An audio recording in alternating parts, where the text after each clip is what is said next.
Quando a gente olha o sambódromo lotado, carros alegóricos gigantescos, fantasias luxuosíssimas, a gente imagina que os desfiles das escolas de samba sempre foram assim, né? Mas não foi. Existia uma praça e foi ali que começou a história dos desfiles de escola de samba. No século XX, ali no centro do Rio de Janeiro, existia uma praça chamada Praça 11, mais conhecida como a Pequena África, o centro cultural da cultura negra. Ali aconteciam rodas de samba, cordões, ranchos e, olha, sempre perseguidos pela polícia. Afinal, era um bando de negros reunidos fazendo bagunça, mas resistiram. E foi ali que surgiu a primeira escola de samba, ali no quintal da Tia Seata, famosa tia baiana, junto com os outros migrantes da Bahia, ex-escravizados, trabalhadores pobres, se juntavam e criavam e faziam viver a cultura negra. E foi nesse ambiente que, em 1928, surgiu a primeira escola de samba. Deixem falar. E tinha o nome escola porque ali em frente tinha uma escola formal. E desde o primeiro desfile, nos meados da década de 30, 35, 36, 37, os primeiros desfiles ali na Praça 11. Até que em 1940, quando então o presidente Getúlio Vargas, junto com o prefeito Henrique Dodsworth, prefeito do Distrito Federal, que na época era a cidade do Rio de Janeiro, resolvem demolir a Praça 11 e todo o seu entorno, pois era o momento da urbanização da cidade do Rio de Janeiro, pois estava feio aquele bando de pobre, aquele bando de preto e trabalhadores lotando as cidades do centro do Rio, onde era o ponte cultural. E com a visão eurocêntrica, pois o Rio de Janeiro queria estar bem próximo à aparência de Paris, a capital mundial. É demolida a Praça 11 e os cortiços em torno ali que habitavam essas pessoas, como também a Pequena África. Era a visão da época da urbanização, a limpeza da cidade, para assim construir uma avenida mais larga com o nome de Getúlio Vargas. E para onde foram as escolas de samba? Então os desfiles começaram a acontecer, inclusive na Avenida Presidente Vargas, Avenida Rio Branco, e como também na Avenida Antônio Carlos.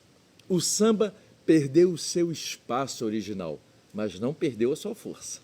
Os desfiles continuavam ainda com a sua essência de espontaneidade, de alegria, um desfile solto, que era garantido a diversão, a expressão cultural popular. Começa a profissionalização dos desfiles das escolas de samba, com a transmissão nacional de TV. Os desfiles tomam uma proporção mais profissional, com a entrada das figuras dos personagens carnavalescos, aqueles que seriam o diretor de arte dos desfiles. Deixa de ser, então, uma festa popular para ser uma competição mais organizada. E nós destacamos alguns carnavalescos: Fernando Pampolho, Joãozinho 30, Rosa Magalhães e entre tantos outros que fizeram e continuam fazendo história. E começar então transformando os desfiles de escola de samba em um grande espetáculo global.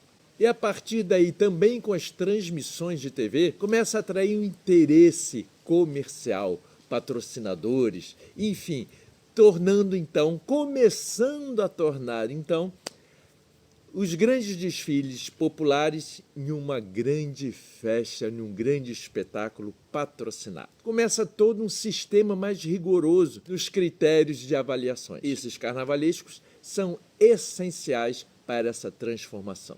Então foi assim durante toda a década de 60, 70 e já no início da década de 80, começaram os desfiles de deboche, o carnaval criticando o carnaval.